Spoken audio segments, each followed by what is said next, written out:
Assalamualaikum warahmatullahi wabarakatuh. Salam sejahtera bagi kita semua. Perkenalkan, nama saya Huriatun Kabaro, SSI MSI. Saya adalah salah satu dosen dari program studi S1 Pendidikan Kesejahteraan Keluarga Fakultas Teknik Universitas Negeri Jakarta. Saya telah menjadi dosen di Universitas Negeri Jakarta sejak tahun 2022. Saya mengampu beberapa mata kuliah seperti Pendidikan Pengasuhan dan Gizi Anak, Pendidikan Pengasuhan dan Gizi Remaja, Ilmu Kesejahteraan Keluarga, Penyuluhan Keluarga, Pemberdayaan Keluarga, Ketahanan Keluarga, Interaksi Keluarga, Perkembangan Keluarga, Konseling Keluarga, Perkembangan Peserta Didik, dan beberapa mata kuliah lainnya. Mata kuliah yang saya ampu adalah mata kuliah yang sejalan dengan latar belakang pendidikan saya. Saya adalah lulusan S1 Ilmu Keluarga dan Konsumen IPB University, S2 Ilmu Keluarga dan Perkembangan Anak IPB University. Pada video ini saya akan memaparkan salah satu mata kuliah yang saya ampu, yakni mata kuliah Pendidikan Pengasuhan dan Gizi Remaja. Video pembelajaran ini dibuat dalam rangka proses sertifikasi dosen sebagai pernyataan diri dosen dalam unjuk kerja Tridharma Perguruan Tinggi di bidang pengajaran. Mata kuliah Pendidikan Pengasuhan dan Gizi Remaja adalah mata kuliah wajib untuk mahasiswa Pendidikan Kesejahteraan Keluarga semester 2. Mata kuliah ini merupakan mata kuliah teori dengan bobot sebesar 3 SKS. Saya mengampu mata kuliah ini bersama tim yang ahli di bidang pangan dan gizi. Sementara materi-materi yang saya sampaikan sesuai dengan bidang keahlian saya, yakni perkembangan dan pengasuhan remaja. Mata kuliah Pendidikan Pengasuhan dan Gizi Remaja mengkaji mengenai teori, prinsip, dan konsep dalam pendidikan pengasuhan dan gizi remaja serta implikasinya untuk peningkatan kualitas remaja. Mata kuliah ini membahas mengenai urgensi periode remaja, standar tingkat pencapaian perkembangan remaja, tugas perkembangan remaja, pengasuhan, dan juga gizi untuk anak usia remaja awal, madya, dan akhir. Kegiatan pembelajaran yang dilakukan menggunakan metode DIA. Metode pembelajaran DIA adalah metode yang terdiri atas delivery, interaction, dan assessment. Bagian pertama dalam DIA adalah delivery. Delivery merupakan proses penyampaian materi pembelajaran. Materi pembelajaran yang disampaikan mengacu pada rencana pembelajaran semester atau RPS. Penyusunan RPS mengacu pada Standar Nasional Pendidikan Tinggi dan Kurikulum Pendidikan Kesejahteraan Keluarga yang berlaku. Mata kuliah Pendidikan Pengasuhan dan Gizi Remaja diharapkan mampu menunjang profil lulusan Prodi PKK khususnya sebagai tenaga profesional di bidang ilmu keluarga. Capaian pembelajaran lulusan atau CPL disusun berdasarkan Kurikulum Pendidikan Kesejahteraan Keluarga. CPL mata kuliah Pendidikan Pengasuhan dan Gizi Remaja diturunkan menjadi 3 capaian pembelajaran mata kuliah atau CPMK, dan CPMK diturunkan menjadi 14 sub CPMK. Mata kuliah Pendidikan Pengasuhan dan Gizi Remaja dilaksanakan selama 16 pertemuan dengan pokok bahasan perkembangan remaja, gizi remaja, pengasuhan remaja, serta praktik pengukuran pengasuhan, gizi, dan perkembangan remaja. Dalam menyusun bahan ajar, saya mengacu pada berbagai sumber seperti buku, artikel nasional dan internasional, serta video dan isu-isu relevan. Beberapa contoh buku referensi yang saya acu untuk mata kuliah ini adalah yang pertama, Experience Human Development, buku 1 dan 2, karya Diana Papalia dan Ruth Dask-Involvement. Yang kedua, Pengasuhan, teori, prinsip, dan aplikasinya di Indonesia, karya Dr. Insinyur Dwi Hastuti MSc. Yang ketiga, Child Development, karya Santrok tahun 2009, terbitan McGraw-Hill Hills. Yang keempat, Ilmu Gizi, teori dan aplikasi karya Profesor Dr. Hardin Syah MS dan I. Dewa Nyoman Supariasa MPS. Selain itu, saya juga mengacu pada artikel jurnal hasil penelitian saya dan tim sebagai referensi pada mata kuliah ini. Bagian kedua dari DIA adalah interaction. Interaction adalah bentuk interaksi yang terjadi antara dosen dan mahasiswa selama proses pembelajaran. Kegiatan pembelajaran dilaksanakan dengan menerapkan pendekatan student-centered learning untuk mendorong kemandirian dan partisipasi aktif mahasiswa. Model pembelajaran dilakukan secara sinkronus dan asinkronus.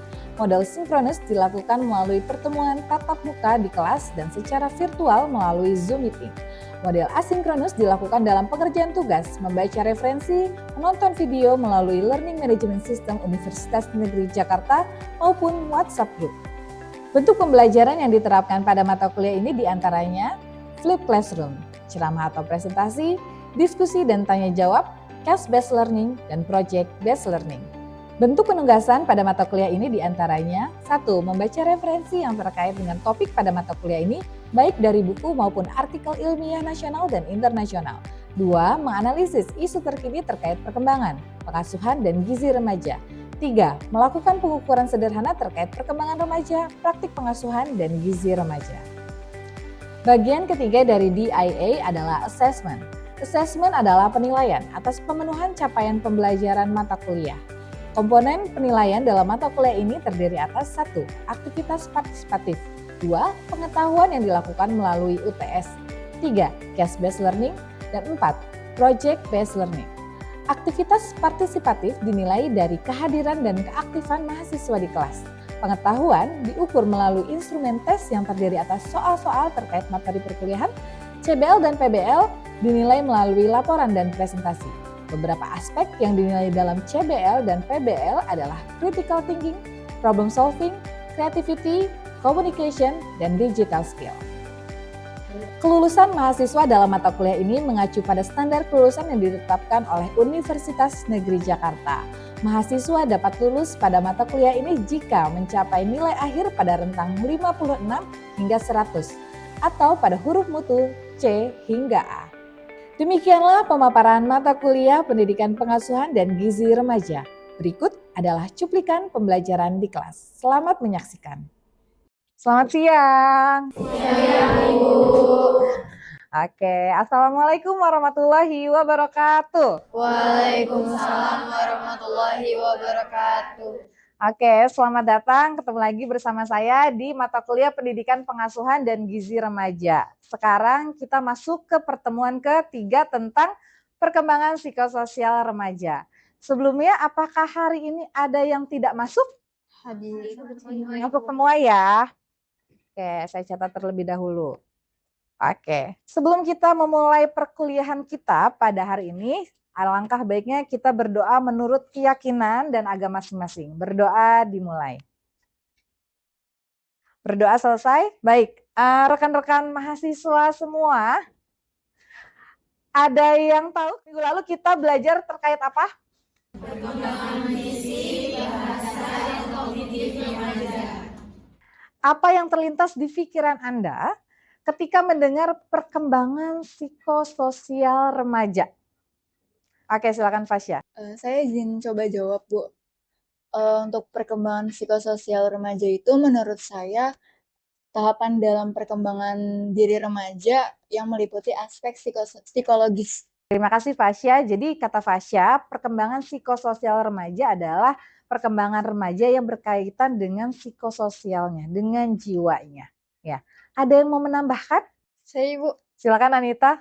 Ya, terima kasih Bu atas kesempatannya. Saya izin menambahkan kalau tadi menurut Fasya perkembangan psikososial remaja itu merupakan perkembangan dalam aspek psikologis remaja. Kalau menurut saya ini kan ada kata psikososial gitu ya, berarti gabungan antara psikologis dan sosialnya, berarti ada dua aspek perkembangannya. Jadi menurut saya perkembangan psikososial remaja ini berkaitan dengan aspek perkembangan psikologis atau jiwa dan juga sosial dari remaja itu sendiri. Nah, sosial itu berkaitan dengan interaksi remaja itu sendiri dengan lingkungannya, seperti itu kurang lebihnya yang bisa saya sampaikan, Ibu. Terima kasih Anita. Jadi perkembangan psikososial remaja itu terdiri atas dua kata Anita. Yang satu psiko dan sosial. Psiko berkaitan dengan psikologis atau jiwa, sementara sosialnya itu berkaitan dengan interaksi remaja dengan lingkungannya. Nanti kita akan cek. Sebelum kita lanjut ke dalam materi, kita akan mengetahui apa sih tujuan pembelajaran kita pada hari ini. Jadi terdapat capaian pembelajaran berdasarkan RPS yang sudah Ibu jelaskan di pertemuan pertama. Yang pertama adalah mahasiswa mampu menguasai konsep dasar dalam perkembangan remaja. Yang kedua, mahasiswa mampu menguasai konsep dasar pengasuhan untuk remaja. Dengan sub CPMK, 1. Mahasiswa mampu menguraikan capaian perkembangan remaja pada aspek psikososial. Yang kedua, mahasiswa mampu menemukan isu-isu kontemporer pada remaja. Dan yang ketiga, mahasiswa mampu menganalisis keterkaitan isu pada remaja, gaya pengasuhan yang diterapkan oleh orang tua dengan perilaku-perilakunya. Ya, perilaku antisosial maupun perilaku prososial. Dapat dipahami tujuan pembelajaran kita hari ini? Oleh karena itu, topik perkuliahan kita pada hari ini terdiri atas 3 materi utama. Yang pertama adalah tentang perkembangan psikososial remaja, yang kedua isu perkembangan psikososial remaja, dan ketiga kaitan perkembangan psikososial remaja, masalah perilaku remaja, dan gaya pengasuhan pada remaja. Nah, kita cek definisi tadi ya. Perkembangan psikososial remaja adalah proses perubahan dan pertumbuhan dalam aspek psikologis atau jiwa dan sosial terkait interaksi dengan lingkungan yang dialami individu selama masa remaja, yakni kurang lebih sekitar usia 12 sampai 18 tahun. Perkembangan ini mencakup pembentukan identitas diri, hubungan sosial, serta kemampuan dalam mengelola emosi dan peran sosialnya di masyarakat. Ya, jadi tadi betul ya kata Fasya dan Anita. Jadi psikososial itu terkait dengan pengembangan diri, pengembangan konsep diri, siapa aku, ya, mau jadi seperti apa aku, mau dikenal sebagai siapa aku, gitu. Dan juga bagaimana seorang individu, khususnya remaja ini dalam berinteraksi dengan lingkungannya. Lingkungan di sini bukan hanya terkait dengan lingkungan alam, tapi juga individu-individu seperti di dalam keluarga, masyarakat, di dalam sekolah maupun secara global. Sebelum kita masuk ke apa itu psikososial yang lebih dalam, kita harus tahu strong why gitu, alasan kuat. Kenapa sih kita harus mempelajari tentang perkembangan psikososial remaja?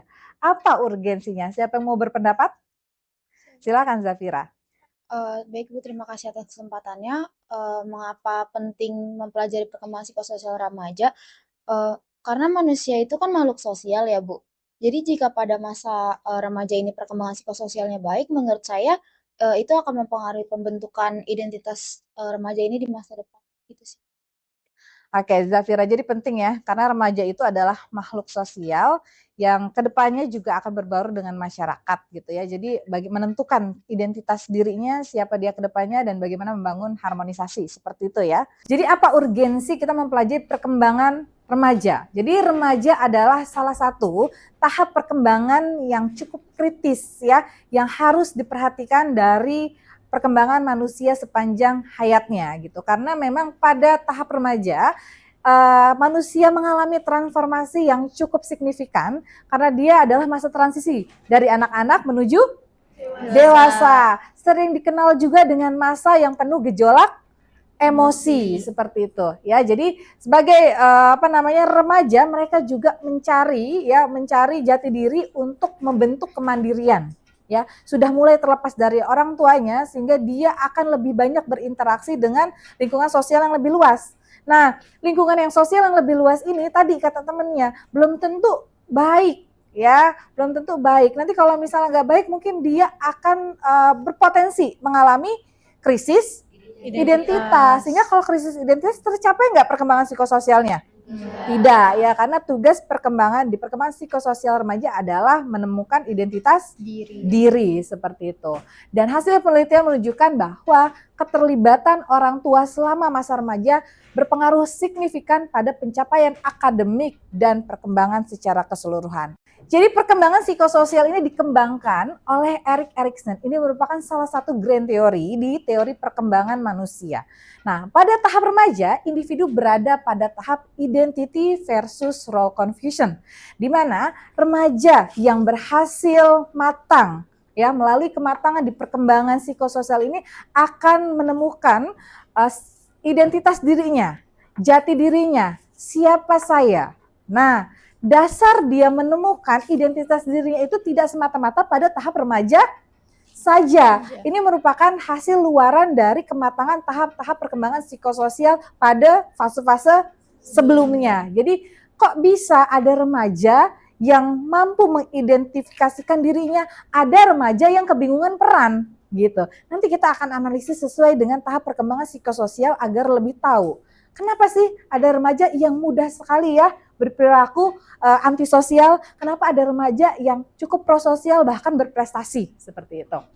Nah, ini ya, jika gagal akan muncul role confusion, kebingungan peran. Aku ini siapa sih? Aku ini bisa apa? Aku bakatnya di mana? Aku bingung ke depannya mau jadi apa? Gitu ya. Nah, ini merupakan gejolak-gejolak yang akhirnya juga mempengaruhi emosi remaja dan mendorong remaja tadi akhirnya berperilaku prososial atau antisosial. Ya.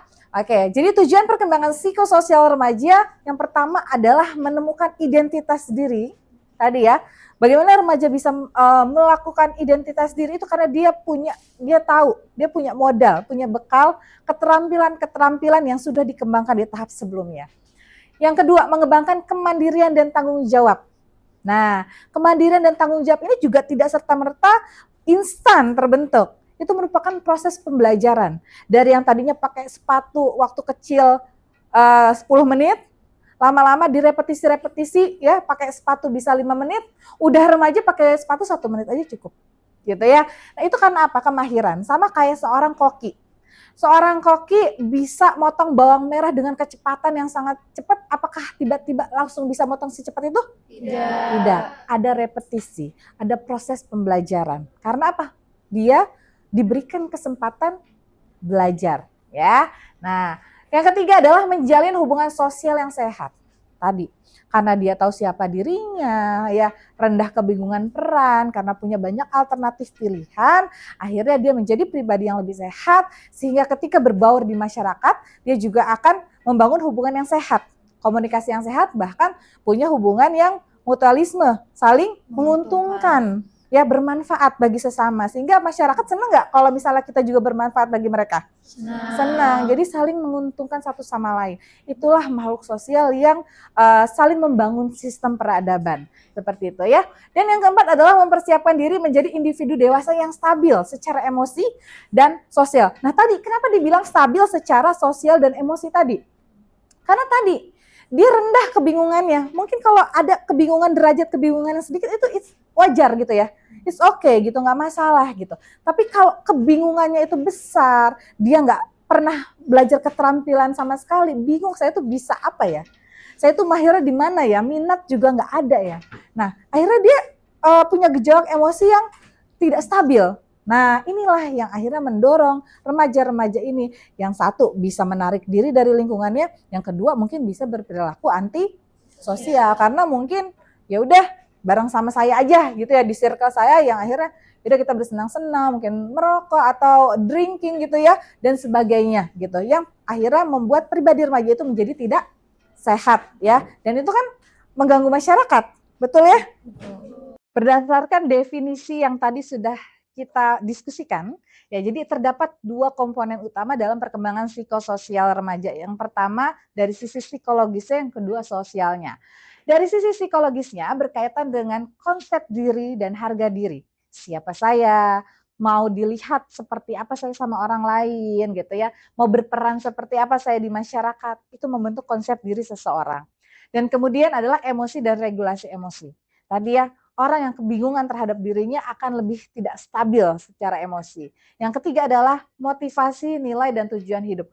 Orang yang punya konsep diri yang matang, ya, tahu siapa dirinya, tahu apa yang dia suka, apa yang dia tidak suka, dia akan mudah meregulasi diri. Oh ya, terhadap yang tidak suka, dia akan menghindar dan punya regulasi tertentu.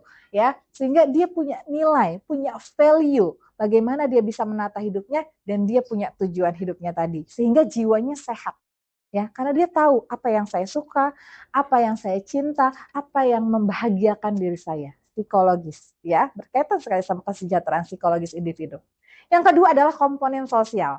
Komponen sosial ini berkaitan dengan hubungan dengan teman sebaya, ya, karena kan remaja itu lebih banyak interaksinya di luar rumah, seperti itu. Yang kedua adalah kemandirian dari orang tua. Sudah cenderung didorong untuk mandiri karena sudah hampir dewasa seperti itu ya. Sudah banyak hal-hal yang bisa dilakukan oleh dirinya sendiri. Nah, yang ketiga adalah adaptasi dengan peran sosial, baik sebagai pelajar, anggota komunitas, maupun dia ikut ekstrakurikuler dan organisasi seperti itu. Seperti yang tadi sudah dijelaskan bahwa perkembangan psikososial seseorang individu itu dipengaruhi oleh perkembangan psikososial dari tahap-tahap sebelumnya. Jadi kenapa sih ada remaja yang tahu atau mudah melakukan identifikasi diri, ada remaja yang sulit ya, kebingungan, aku ini mau jadi apa, aku mau dikenal sebagai siapa, aku ini tidak berharga dan sebagainya gitu.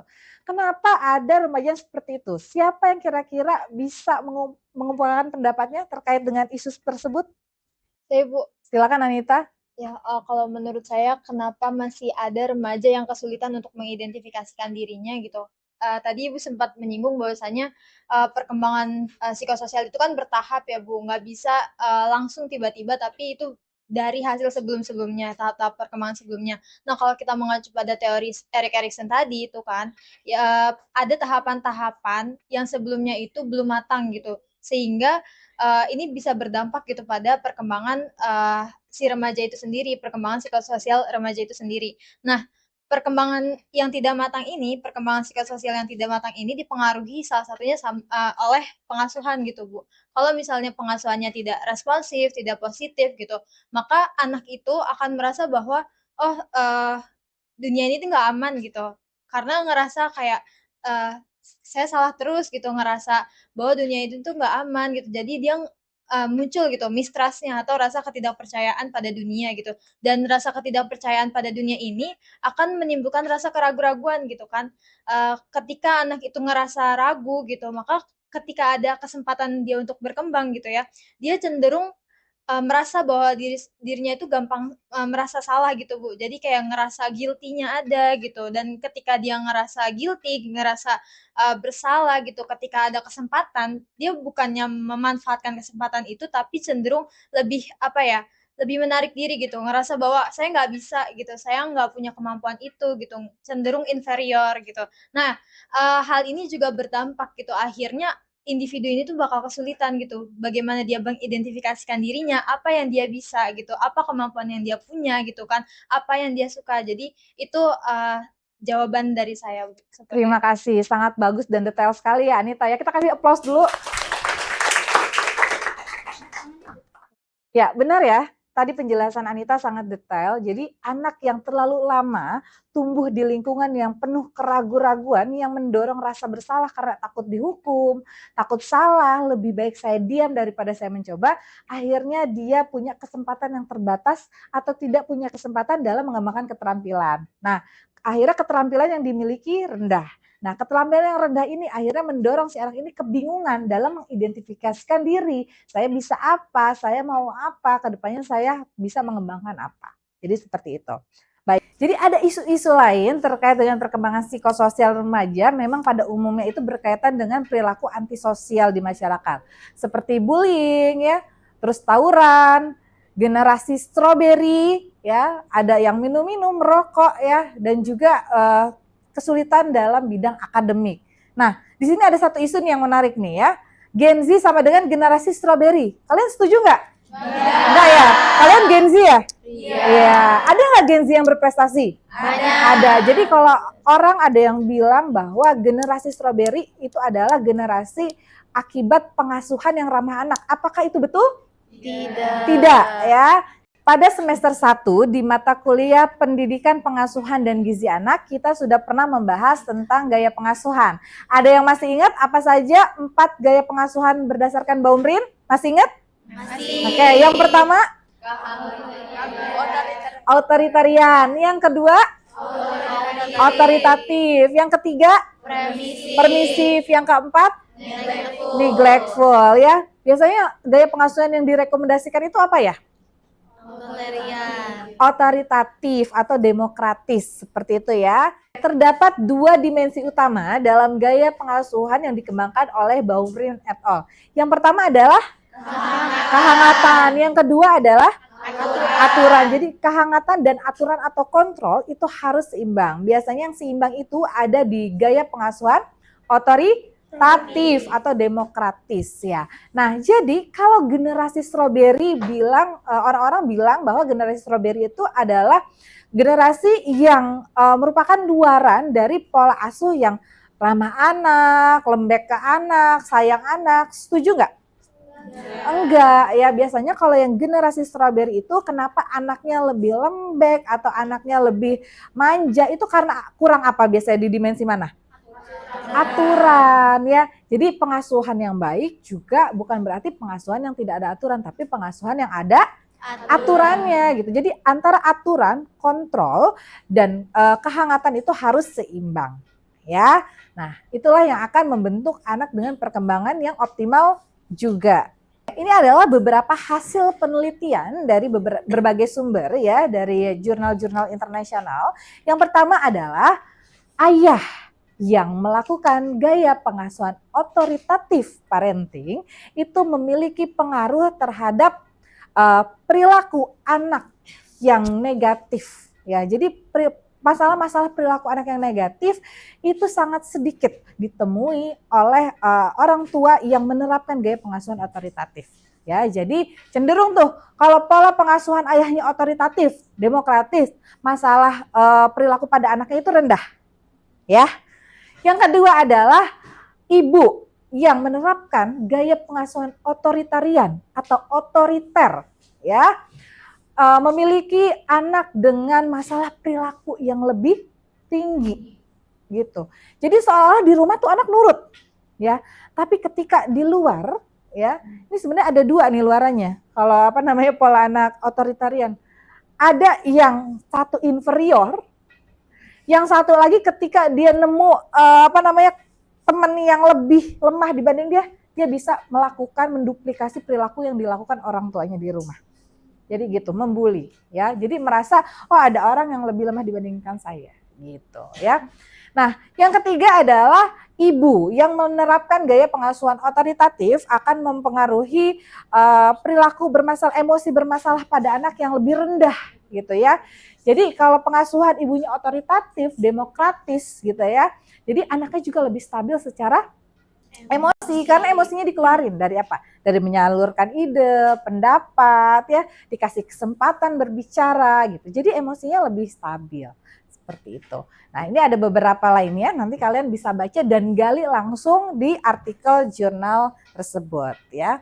Oke, baik rekan-rekan mahasiswa semua, sekarang masuk ke dalam tugas kelompok case based learning. Silakan membuat circle per kelompok sesuai yang sudah dibagikan.